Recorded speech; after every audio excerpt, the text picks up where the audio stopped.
Hi, it's Rabbi Chaim, and welcome to Torah Trivia Tuesday.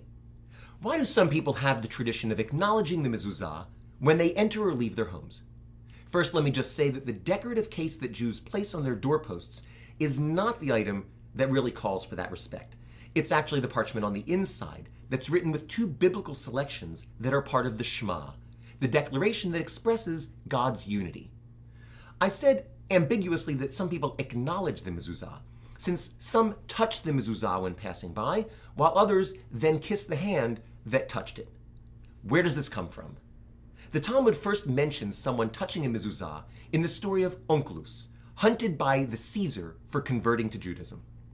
Onkelos confronted group after group of soldiers who came to his house and successfully inspired each group to convert to Judaism. The Caesar finally instructed his soldiers not to talk to Onkelos at all, but just to arrest him.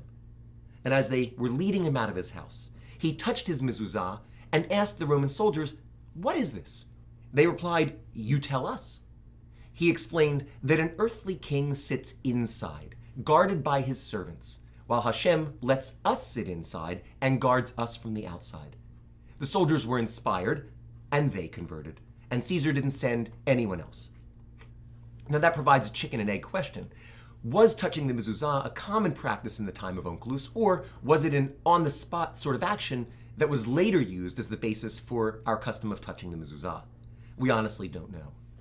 Rabbi Moshe Isserlis in the 16th century mentions this Onkelos story when he describes the custom of touching the mezuzah and saying, "Hashem will protect your leaving and returning," a verse from Psalms. And kissing the mezuzah seems to have been introduced by the Arizal, Rabbi Yitzchak Luria, also of the 16th century. He said that one should kiss the finger that touched the mezuzah as if the holiness of the mezuzah transferred to the hand. Ultimately, it's about awareness, about instilling the recognition that there's one God who watches over us. So whether you touch the mezuzah or touch your hand to it and then kiss your hand, I at least hope that you're staying tuned for more Torah Trivia Tuesdays.